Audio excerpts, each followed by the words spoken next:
Qu'est-ce que c'est? C'est une Bible? Tu lis la Bible, Ringo? Pas tous les jours. Au large biblique. Le podcast qui explore la Bible.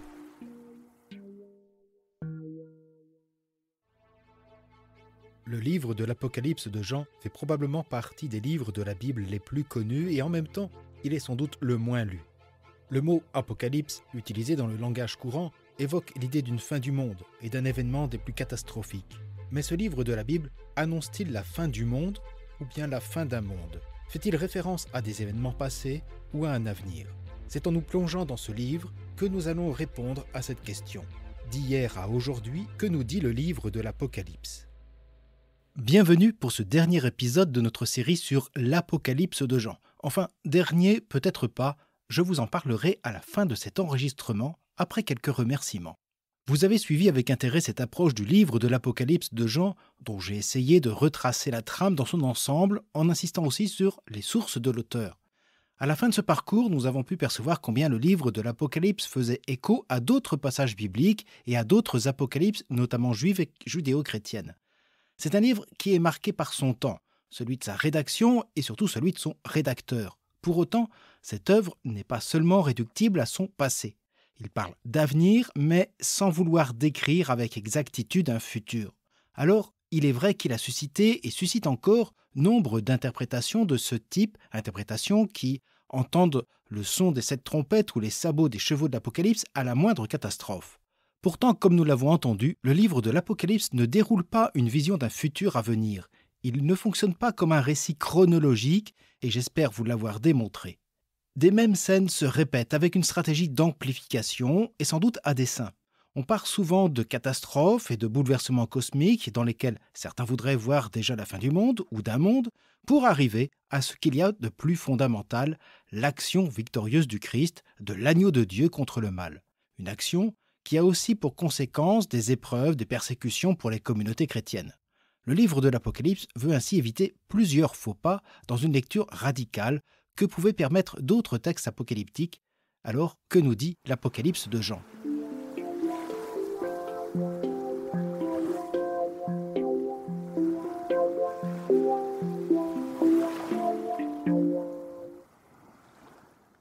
Le rédacteur affirme ainsi que l'Apocalypse, la révélation victorieuse de Dieu, n'est pas pour demain, mais pour aujourd'hui.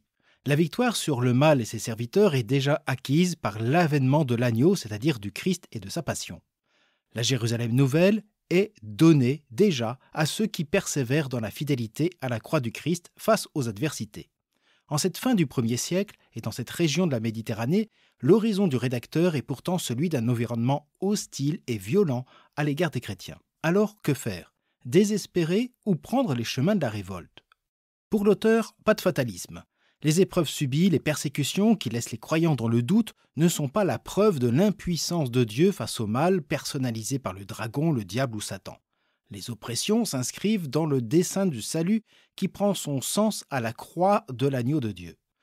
Les épreuves des disciples, signe de leur fidélité à l'amour du Christ, sont déjà une victoire sur le mal. Ils sont déjà, aujourd'hui, les prémices et les signes du jugement divin qui advient.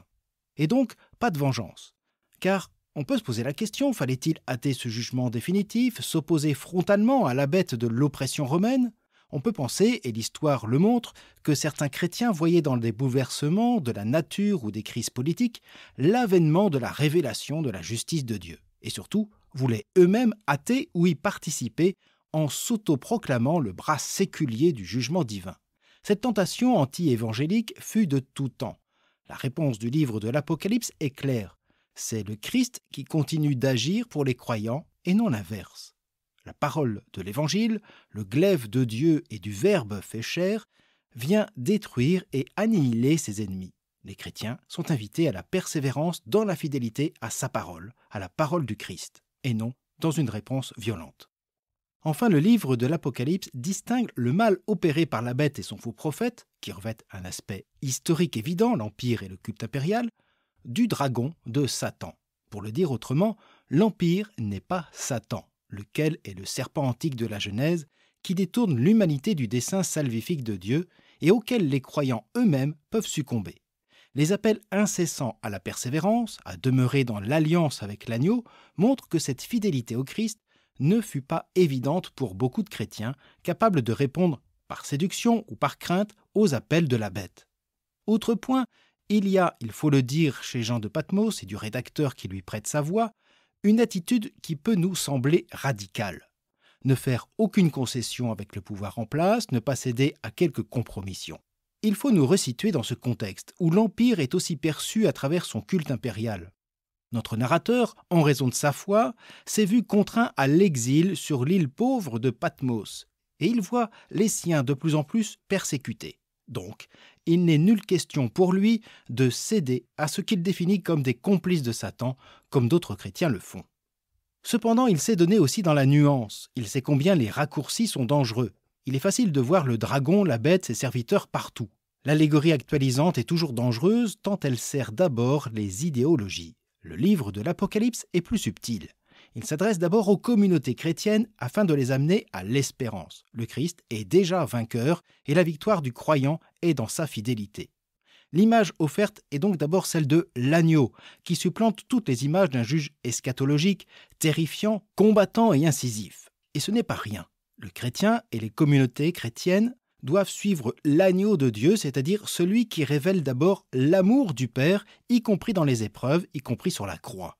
La colère, la haine, la révolte, la violence appartiennent au monde du mal et non au monde de Dieu.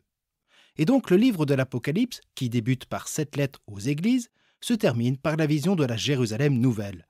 Il s'adresse donc avant tout aux communautés et non à leurs adversaires, avec un message qui, certes, dénonce les oppressions, mais surtout invite fortement les chrétiens à la conversion au Christ, l'agneau de Dieu, et à la persévérance dans la foi, à la communion au sein même des églises. Cependant, ce livre, comme tout livre, échappe à son auteur. Les diverses interprétations ont souvent fait difficulté.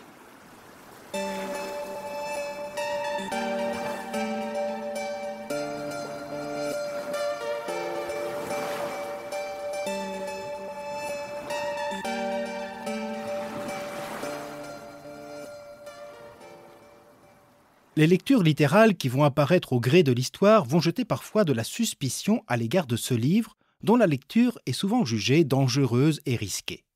Même si des théologiens ont insisté sur une lecture symbolique, il y a toujours eu des lectures littérales et même littéralistes et millénaristes. Et le livre n'a pas toujours eu bonne presse auprès des églises. Il fut considéré parfois comme inauthentique, c'est-à-dire n'étant pas de la main de l'apôtre Jean. J'en ai un peu parlé. Dès les premiers siècles du christianisme, le livre de l'Apocalypse n'est pas toujours accepté dans le canon des écritures bibliques, notamment dans les églises grecques d'Orient. Et sa place fera même débat au XVIe siècle lors du Concile de Trente où l'Église latine et catholique, pour contrer la réforme de Luther, va établir la liste des livres considérés comme appartenant canoniquement à la Bible. De son côté d'ailleurs, Luther lui-même, en établissant sa liste des livres de la Bible, va exclure le livre de l'Apocalypse, avec la lettre de Jacques et les épîtres de Jean. Par la suite, l'Église réformée réintégrera ce livre dans leurs éditions de la Bible. Il est vrai que le livre de l'Apocalypse a un côté fascinant, avec ses images terrifiantes qui, mal interprétées, peuvent donner naissance à moult exagérations pour hâter la fin du monde. Ce côté fascinant explique sans doute ce succès du livre dans l'art et la culture, que ce soit au Moyen-Âge ou mieux encore au XXe et XXIe siècle, tant il va inspirer nombre d'œuvres. Et les 11 personnes invitées qui sont intervenues pour cette série nous ont montré la richesse de ce qu'il a pu inspirer.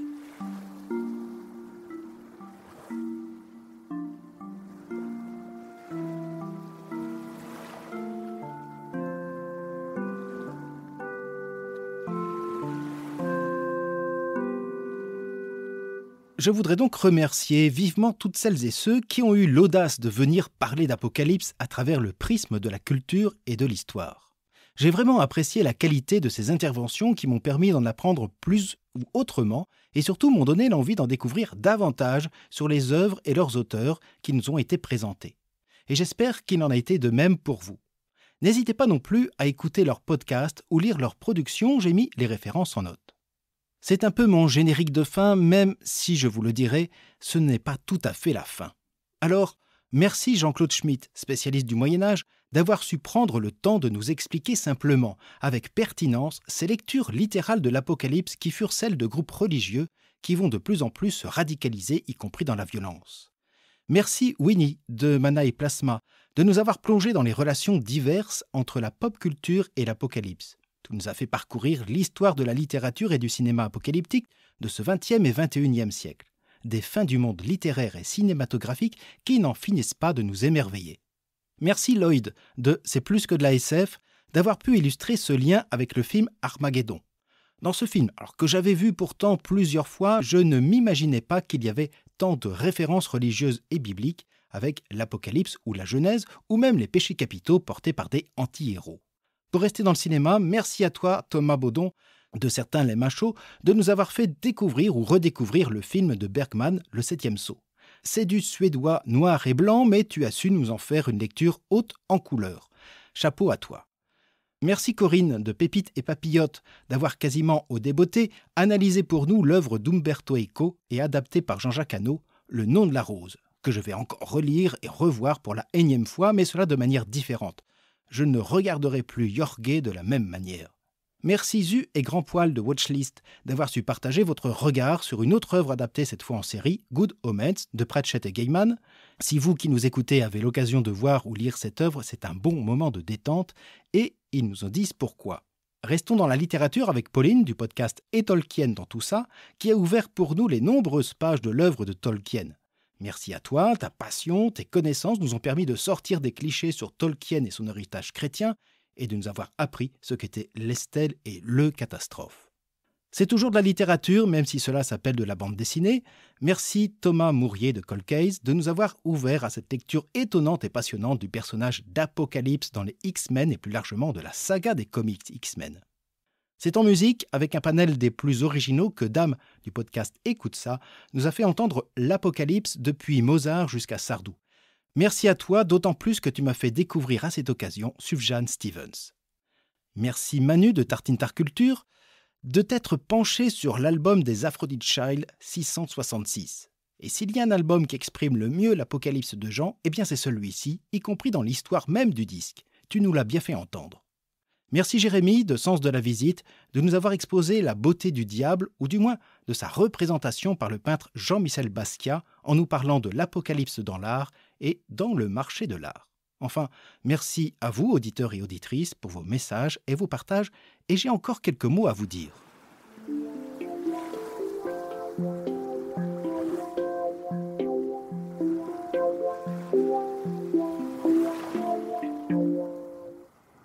Comme je le disais au début, c'est notre dernier épisode pour cette série sur le livre de l'Apocalypse. Pourtant, ce ne sera pas une fin définitive. D'abord parce qu'il y a encore beaucoup à dire sur le livre, notamment dans une approche thématique, le rôle des anges, la place des hymnes, etc. Mais aussi parce qu'il y a d'autres apocalypses que j'avais rapidement évoquées. Ces apocalypses juives et chrétiennes qu'on va retrouver jusque dans les évangiles. Et puis, il y a aussi l'histoire de la réception du livre ou encore ces types de littérature de fin du monde dans d'autres cultures. Donc, il y a beaucoup à faire et nous aurons donc l'occasion d'y revenir. Voilà pourquoi cette aventure n'est pas tout à fait terminée. D'autres saisons sont encore possibles avec, je l'espère, des éclairages culturels et historiques comme ceux que vous avez eu la joie d'écouter. Alors le micro n'est pas fermé pour celles et ceux qui d'entre vous voudraient intervenir.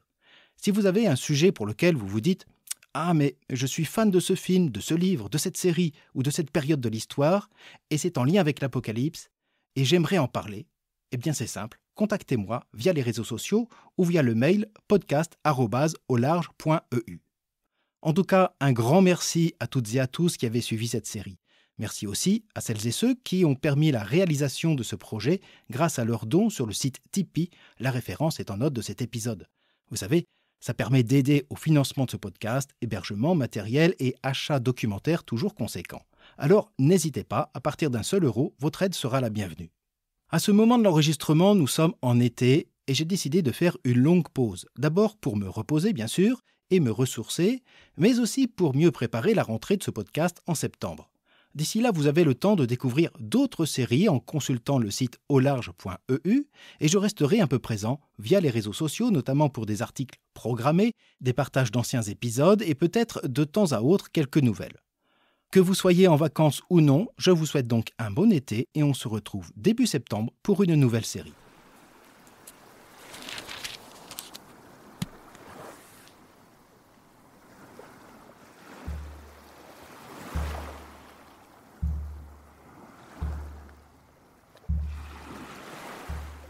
Au large biblique est un podcast animé par François Bessonnet, prêtre et bibliste.